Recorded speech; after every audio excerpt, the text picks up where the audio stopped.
amigos de la Agencia Andina, continuamos con nuestro programa de hoy, viernes 17 de mayo del año 2024, y es momento de tocar un tema crucial para muchos peruanos y peruanas, la salud mental. En la zona de la Avenida del Ejército, acá en Lima, funciona un hospital emblemático, el Hospital Víctor Larco Herrera. Esta mañana está ya en nuestros estudios el doctor Carlos Palacios Valdivieso, director del Hospital Víctor Larco Herrera precisamente, uno de los establecimientos de salud que han sido considerados dentro del Plan Hospitales Centenarios. Doctor Palacios, buenos días, bienvenido a la Agencia Andina. Un honor, muy buenos días. Director adjunto. Director adjunto del Hospital Víctor Larco Herrera. Sí. Claro que sí. Quería empezar para que el público conozca la realidad del Hospital Víctor Larco Herrera, que es un hospital emblemático, doctor Palacios. ¿Cuál es la situación actual, el diagnóstico, vamos a decirlo, del Hospital Larco Herrera? El hospital ve con la población, la comunidad larcoherrerina ve con mucha ilusión el lanzamiento del Plan Centenario. Pues a lo largo de estos 106 años, de un hospital que ni siquiera fue planeado originalmente como un hospital, pero que ha sido adaptado durante este tiempo para funcionar de esa manera, ya necesita una inyección de infraestructura, proteger la infraestructura que existe, pero expandir los servicios y construir o recuperar infraestructura. Pues, por ejemplo, actualmente todos los profesionales han programado sus citas para atender a la población en consulta externa en turnos de mañana y tarde, de lunes a sábado. Pero la demanda sigue y pueden crecer un montón los comunitarios, y que es importante que haya, pero la demanda sigue creciendo. Más gente ahora, informándose de lo que es salud mental, aspira a mejorar su situación de salud. Y por lo tanto lo están buscando. ¿Qué implica ese crecimiento de demanda, doctor Palacios, en términos de números? ¿Cuántos pacientes, si se quiere? Actualmente vemos 110,000, pero ya ocupamos los consultorios mañana, tarde a full.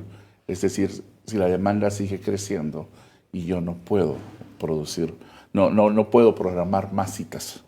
¿Por qué? Porque ya nos quedó chico el área de consultorios, por ejemplo. ¿110,000 personas? Sí, y es importante porque creo que una de las grandes fortalezas del hospital es que ha formado un equipo multidisciplinario muy capaz, con mucha experiencia, con muchos recursos personales para solventar a veces las carencias incluso. El hospital, la atención que brindamos. Por ejemplo, te presento el caso de autismo, que ha aumentado en los últimos años la necesidad de la atención, porque antes, lamentablemente, la gente que le tocaba, las familias que les tocaba criar un niño con estas condiciones, simplemente decía, ya, pues habrá que cuidarlo.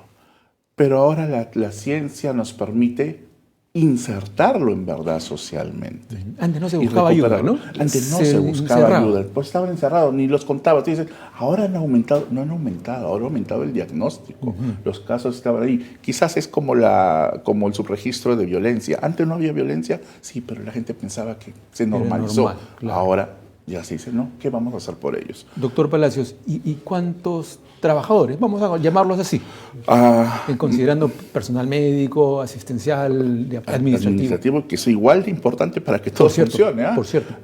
Más o menos 1,020, 1,030 está ahorita de personal para que el hospital trabaje en las 24 horas. Y le decía, y hago hincapié en lo de los profesionales, porque, por ejemplo, para el ejemplo que le daba de autismo, no solo se necesita un psiquiatra. Hay una evaluación neurocognitiva por un psicólogo que tiene que tener las capacidades para hacerlas correctamente, más aún con las dificultades que implica, por ejemplo, evaluar a estos niños. Tenemos para brindarles psicoterapeutas, rehabilitadores ocupacionales, de aprendizaje, de lenguaje, de terapia física. O sea, una sola persona necesita varios. Y necesita varios. De no hacerlo, pierdes muchas oportunidades de recuperarlo. Y de no hacerlo oportunamente. Porque, por ejemplo, en autismo hay una ventana terapéutica. ¿Qué le llamamos ventana terapéutica? En estas edades, lo que hagas genera un gran impacto. En edades posteriores, ya incluso la capacidad de aprenderlas disminuye. La capacidad de rehabilitarlo es más difícil por cómo se va desarrollando el cerebro. Entonces, ¿cuál es esa ventana, por ejemplo, en chicos con autismo? 2 a 8 años. Entre 2 y 8 años. Entonces ahí tienes que darle con todo. Entonces tiene que estar el servicio preparado. Nosotros, por ejemplo, nos alegra el que seamos incluidos en el Plan Centenario, Hospitales Centenarios. Nosotros ya teníamos proyectos, por ejemplo, para implementar nuevas salas y equiparlas para un tipo de terapia para estos chicos. Y lamentablemente muchas condiciones lo frenaban, pero escuchar el día del lanzamiento a la presidenta y al ministro, cuando dicen, nos encargaremos del saneamiento físico legal, de la modernización, para nosotros lo clave ahí, lo tomamos, recogimos esa flor, dijo el saneamiento físico legal. ¿Ustedes tienen un problema? Exactamente, somos de los muy pocos, quizá el 21 que queda con este problema a lo largo de todos los años. Todos estos hospitales centenarios son anteriores al MINSA, son muchos más antiguos del Estado. El Loaiza creo que viene desde la colonia, son hospitales coloniales. A lo largo de las décadas del siglo pasado, los hospitales fueron pasando al control del MINSA, salvo todavía falta. Y eso nos limita justamente en mejorar infraestructura y todo, porque nos encargamos de todos los gastos, pero todavía podemos crecer más. Doctor Palacios, ¿diría usted que la pandemia de COVID-19 fue un punto de quiebre en cuanto a salud mental en el Perú? Sí, pero al menos entre los trabajadores del hospital, bueno, aprovecho la oportunidad para decirles que me saco el sombrero ante ellos y aplaudir el esfuerzo que tuvimos para nunca parar. Nunca paramos. En el día que se declaró el cierre, por ejemplo, de las consultas externas de los hospitales, armamos y se reorganizó la gente para mantener la atención. Es más, el público preguntó, ¿y ahora qué hacemos? Mi esposa, mi pareja, mi hijo, mis padres necesitan de este tratamiento. Acá estamos. No te preocupes, vamos a seguir funcionando. ¿Y no tienen miedo? Por supuesto. Por supuesto que también había miedo, no había tratamiento. Fue una experiencia que marcó mucho a todo teníamos 200 a 300 atenciones por día, pese a que había un cierre de consulta en un área paralela a la emergencia para hacer los módulos de atención para lograr el mantenimiento del tratamiento de estas personas. Doctor Palacios, junto al tema del saneamiento físico local del inmueble del Hospital Víctor Larco Herrera, ¿cuáles son las otras necesidades urgentes de una institución tan grande y tan importante para el país? La psiquiatría ha ido evolucionando a raíz de los años. Si te das cuenta, en el origen del hospital, un hospital que le gana en 50 años al desarrollo del primer fármaco psiquiátrico, un hospital que se inventó cuando no había un tratamiento para la mayoría de las enfermedades mentales. Se pensaba simplemente, ok, te enfermaste, te hospitalizo, te visito de vez en cuando, chévere, hazle un sitio bonito para que no se sienta mal, para tratarlos como personas. De hecho, el hospital viene de una reforma de salud porque lo que había antes para una persona con enfermedad mental era terrible, parecía un campo de concentración. Por eso se creó el hospital. Pero en la evolución de estos años, y mira, en la evolución y en la protección y en devolverle sus derechos a las personas. Por ejemplo, ¿sabes cómo se encontró el primer fármaco para la esquizofrenia? El primer antipsicótico. ¿De verdad que no? Cuéntenos, por favor. En Francia, 2 médicos cirujanos de guerra estaban experimentando para buscar un anestésico para las cirugías de emergencia que se dan en un combate, ¿no? Y dijeron, bueno, ¿con quién experimentamos? Oye, ahí hay un hospital psiquiátrico. No sirvió como anestésico, pero después de tantas aplicaciones, se le quitó la psicosis. Mira, descubrimos el primer antipsicótico, sí, pero no lo estaba buscando. Pero así también se descubrió el primer antidepresivo, pero estamos hablando de 1950. Pero eso marcó una revolución, eso también marcó la intención de la especialidad de formarse un espacio dentro del área médica, de estudiar a conciencia nuestro órgano principal, que es el cerebro, y entender cómo funciona, porque en verdad reside en una estructura biológica toda nuestra conducta, nuestra personalidad, nuestras emociones, nuestras capacidades. Entenderlo. Es bien interesante el tema. Y es bien complejo. me gusta mi especialidad. No creo que sea más, pero tampoco menos que otra. Y creo que en el resultado de la calidad de vida que uno pueda sentir al recuperar salud mental, sí cambiamos. Sí cambiamos, sí tenemos un efecto importante sobre la gente. Me parece muy importante. Quería volver a ese tema. ¿Qué otras necesidades tienen como institución, digamos, como un hospital centenario? No son nuestras necesidades. Es el anhelo de atender correctamente las necesidades de la población. Pero la falta de saneamiento, más la falta de dinero de recuperar estructuras, las actuales, incluso más antiguas que no podemos utilizar en este momento por su deterioro, y la construcción de cosas modernas también, porque también se necesitan cosas más modernas. Por ejemplo, teníamos este proyecto para autismo, que espero que ahora, junto con PRONIS, lo incorporemos en el plan, porque es un número creciente de demanda de usuarios. Ya hemos tenido muchos avances, por ejemplo, en lograr que nuestro tiempo de hospitalización para recuperación de la reagudización de una patología psiquiátrica importante, por ejemplo, la esquizofrenia, baje a 34 días. Entonces, no es nuestro crecimiento, y que creo que somos, no creo, estoy seguro que somos el hospital con la especialidad con el mayor número de camas para brindarles. Teníamos más de 450, pero desde la pandemia también tuvimos que adaptarnos y las hemos disminuido para generar espacio y comodidad. Entonces, estamos más o menos con 380 camas manejándonos. 120 de ellas son dedicadas a la reagudización de pacientes. Hay un grupo para larga estancia que de todos modos ha disminuido alrededor de los años gracias al esfuerzo y el profesionalismo de los que los atienden, porque se ha logrado reinsertarlos a sus familias y a la comunidad, ¿no? Doctor Palacios, cada vez el área de hospitalización va a seguir siendo importante, va a seguir siendo necesaria, no desaparece por decreto. Claro. Doctor Palacios, días atrás, cuando conversábamos en este mismo programa con el director del Hospital Loaiza, nos daba una cifra de lo que costaría, o lo que va a costar, vamos a llamarlo así, relanzamiento del Hospital Loaiza. Usted hablaba de más o menos 1.000 millones de soles. ¿Ustedes tienen Loaiza? El Loaiza. 2.000 millones, ¿cierto? 2.000 millones de soles. ¿Ustedes tienen una cifra ya más o menos calculada de lo que costaría poner el Hospital Larco Herrera a punto como necesitan los peruanos para atención en salud mental? No tenemos una cifra. Eso se va a trabajar con PRONIS, porque los expedientes, como se ha presentado esto, va a estar a cargo del programa de infraestructura de salud. De acuerdo, pero ese proceso ya comenzó con PRONIS. Ya hemos tenido reuniones para el plan de cómo vamos a reunirnos para el diseñar estructuras que ya no sean adaptadas, sino sean correctamente diseñadas para el servicio que van a prestar.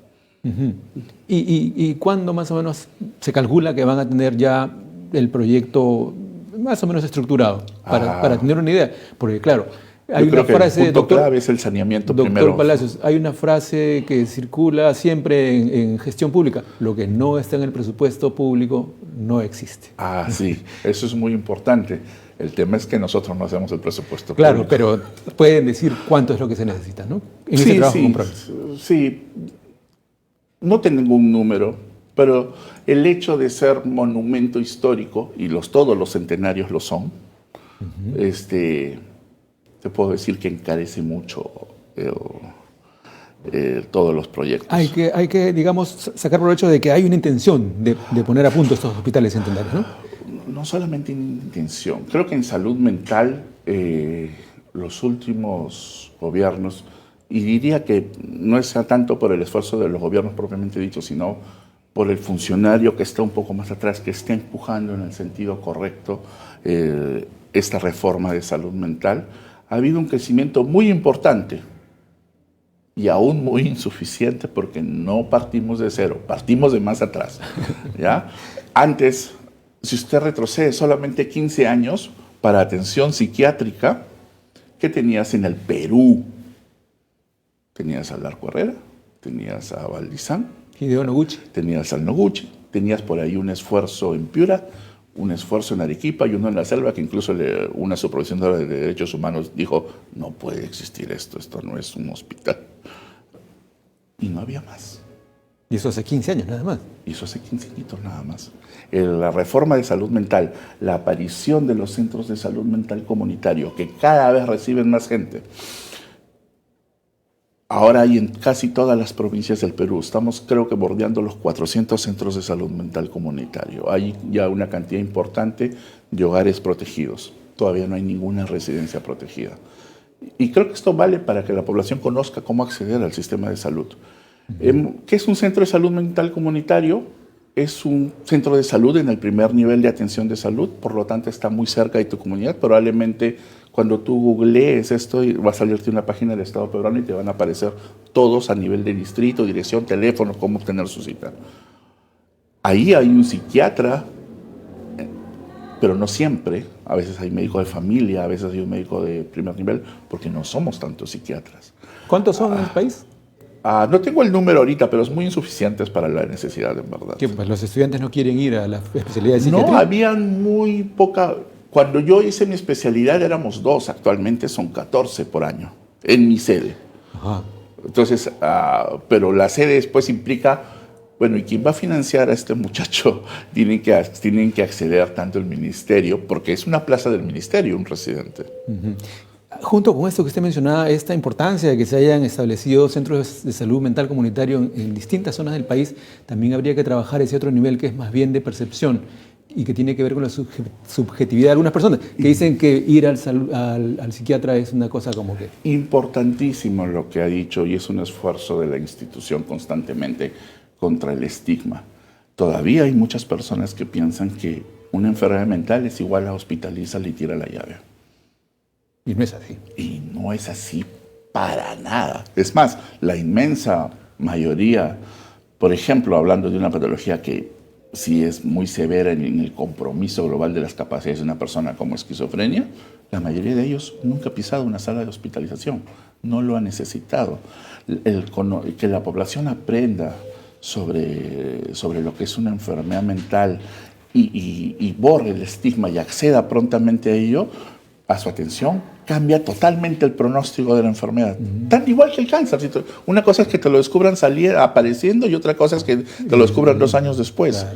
Claro. Esto es igual. Toda enfermedad mental. ¿Y cómo se trabaja contra el estigma, doctor Palacios? ¿Cómo se trabaja contra el estigma? Porque hay gente incluso no quiere revelar, no quiere decir. Claro, obviamente es un tema personal. Hay gente que tiene un poco de mucha reserva de decir, me estoy atendiendo en un psiquiatra. Es un esfuerzo, creo que primero debe comenzar, obviamente, por las autoridades y las personas ligadas al funcionamiento de estas instituciones. Creo que la prensa juega un papel muy importante. Y antes de la pandemia, por ejemplo, comenzaron a hacer tai chi la asociación de vecinos, un grupo de vecinos de Magdalena, porque tenemos unas áreas importantes verdes. Y pacientes que residen ahí se integraban sin ningún incidente y con total normalidad a ellos. Lamentablemente la pandemia obviamente frenó ese esfuerzo, pero ya ese es un cambio de chip, no es el peligroso, no es ay qué miedo, no es qué te va a pasar, sino quizás sí en algún grado una discapacidad, pero una discapacidad pues no debería generar miedo, sino una respuesta de cómo te apoyo, qué te falta, yo te ayudo. Doctor Palacios, de la conversación noto que usted prefiere concentrarse en aquello que sí se puede hacer y un poco menos en las carencias. Pero... No, pero sí, yo soy consciente de las carencias y creo que nadie las podría negar. Para nosotros, como te digo, la única forma de llevar al hospital a que tenga otro centenario es recuperar la infraestructura para brindar nuevos servicios. En verdad no tenemos el espacio para, por ejemplo, para el área de autismo. Tenemos creo, una gran... Yo aplaudo, por ejemplo, que el Valdizán tenga una sala ya para adicciones en mujeres. Tenemos una deuda para ese servicio. No puede ser un servicio mixto, porque obviamente hay Estas patologías muchas veces se acompañan de otro desorden de personalidad y no se debe dar mixto, sino si no vas a tener muchos baby showers. Pero no en ese momento de crisis, no se debe dar. Después en la sociedad obviamente se vuelve todo a reintegrar. Tenemos, ha habido un aumento y de necesidad de servicios especializados, sí, pero tipo hospital de día, es decir, servicios donde acudes, recibes intensamente terapia y te reincorporas. De todos modos, sigues con tu vida laboral o tu vida familiar después de ello. Pero el servicio diario, una meta, una medición, cumplir metas, una medición salía diciendo, oye, mira este grado de mejora y un nuevo grupo funcionando. Y en eso, de esa manera podemos... otras cosas que también se han visibilizado y que quizás son menos conocidas, como los trastornos de personalidad, los trastornos de conducta alimentaria, que a veces requieren intervenciones muy complejas, por ejemplo, porque ahí no solamente tienes que recuperar la salud mental, sino la salud física. Recibes a una persona que está pesando 30 kilos y necesita el concurso de internistas, nutricionistas, que también tenemos. Hablando de las especialidades, me dijo usted que son alrededor de 1000 y pico personas. ¿Cuántas deberían ser para todo lo que quieren hacer? Creo que lo he escuchado en otras entrevistas. La modernización permite cambiar a veces no el número, sino el perfil de quien está trabajando. Por ejemplo, ahorita necesitamos para mantenernos todo un escuadrón de gasfiteros y electricistas. Si todo fuera moderno, probablemente no. Alguna vez vi, por ejemplo, que cuántas personas utilizaba una refinería antigua versus una refinería moderna y toda tecnificada. Pasas de 2000 personas a 20 personas manejando un panel. Claro. Esas son digamos, las cosas que tienen que resolver ustedes como claro, el perfil de la institución va variando de acuerdo a lo que pueda brindar nosotros tenemos que adaptarnos a las necesidades de la población y no al revés. Retornando al tema que usted planteó de inicio del saneamiento, ¿a quién pertenece este gran local que tienen ustedes? A la beneficencia. En la época en que nació el hospital no existía Ministerio de Salud y el Estado le encargaba a la beneficencia de la administración en general de todos los hospitales. Ya con la aparición del MINSA y además con la Declaración de Derechos Humanos, donde la salud pasa a ser un derecho humano. Porque ¿qué implica que una beneficencia se encargue de eso? Que es un favorcito. Claro, sí. Cuando lo toma como responsabilidad el Estado, implementa todo un sistema de salud. Y no es que lo haya hecho mal, es lo que había y era la forma de pensar de la época. Pero la aparición de la Carta de Derechos Humanos, la responsabilidad del Estado, obviamente hizo que la migración de las administraciones y títulos de los predios pasara al Ministerio de Salud, pero todavía no se ha concluido el de este hospital. Y eso nos frena en obra, porque necesita siempre un permiso. De hecho, el saneamiento ni siquiera va a representar una pérdida real para beneficencia, porque nunca ha gastado en el hospital. El MINSA se encarga del gasto, de la administración, de la planilla, de los arbitrios. El Ministerio de Salud se encarga de todo eso, siempre, ¿no? Pero el saneamiento sí es importante para poder aprovechar el proyecto de hospitales centenarios. Pero como digo, nosotros cuando escuchamos el discurso de la presidenta y la posición del ministro, que también ha ido a la institución y conoce el problema, lo dijo. Entonces dijo, ok, está todo claro. Que así sea, amén. Ajá, está todo claro. Y sí genera tranquilidad saber que está todo claro. Muy bien, doctor Palacios. Esperamos que en una siguiente entrevista lo tengamos aquí nuevamente en Andina para que nos cuente ya que este plan de hospitales centenarios y la modernización, relanzamiento, cualquier sea el nombre que le queramos dar a este proceso para el Hospital Arco Herrera, esté ya en marcha, porque la salud mental es un problema que nos agobia a los peruanos en distintos niveles, pero es urgente y es necesario. Sí. Le comentaba justo antes de iniciar que en pandemia muchos expertos en salud mental, psiquiatras, decían a la gente, no vean noticias. Yo creo que es como todo, es como cómo cambiamos el estigma, cómo presentas la enfermedad. Si la presentas como algo, un suceso que no se disfruta para nada. Y eso que quizás la mayoría cuando piensa en las enfermedades mentales de frente dicen esquizofrenia. La esquizofrenia, por ejemplo, le da solo al 1% de la población. El 33% de la población tiene un cuadro depresivo en algún momento de su vida. El 33 a 40% de la población tiene un cuadro ansioso en algún momento de su vida. Y la pandemia fue el momento para la mayoría. ¿Ya? Y no solamente la población, los profesionales. ¿Sabes cómo se sentía ya me imagino. Un profesional que te decía un día, oye, he llenado 20 actas de defunción? Ya me lo imagino. Quiero dejar todo. Claro, ya lo imagino. Sí. Y esos son los tipos de servicios que necesitan más una proyección tipo hospital de día, para lo cual necesitas salas grandes, cómodas.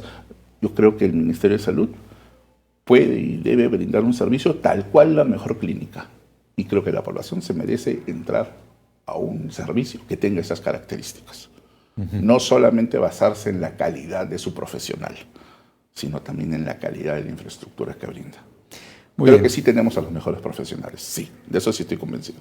Muy bien, doctor Palacios, muchísimas gracias por visitarnos aquí en el set de la Agencia Andina y por participar en Andina al Día y dirigirse. Tómese por favor unos segundos para un mensaje final sobre la importancia de la salud mental, ya que estamos hablando de eso. Acá, por favor, su cámara. Tenemos una reforma muy importante y cada vez conozcan que hay un centro de salud mental comunitario cerca de su zona, y si no les presta ayuda, todos tenemos la humildad de reconocer que podemos apoyarnos entre nosotros y serán referidos correctamente a una institución que brinde un servicio más complejo. Pero para muchos de los problemas que a veces incluso requieren una orientación para que no se conviertan en un trastorno, comiencen a utilizar todo lo que puede brindarle el Estado y que está haciendo con mucho esfuerzo desde los centros de salud mental comunitario. Ese es otro presupuesto, por si acaso, y que hay que impulsar también. No solamente fortalecer los hospitales, sino no descuidar los otros niveles de salud. Son muy importantes. Pero es tal cual un servicio de salud como para cualquier otra enfermedad. Y nuestro único fin es que te sientas bien, que puedas producir o que puedas cumplir tus metas. Así que búscanos. Ese va a ser nuestro objetivo desde el principio. Muy bien, amigos de Andina al Día, hemos conversado con el doctor Carlos Palacios Valdivieso, director adjunto del Hospital Víctor Larco Herrera, uno de los hospitales centenarios que están considerados en este plan, hospitales centenarios precisamente, y que en los próximos meses o años van a tener un relanzamiento importante, porque es necesario brindar y asegurar la salud de todos los peruanos y las peruanas. Vamos a una pausa y regresamos con Andina al Día.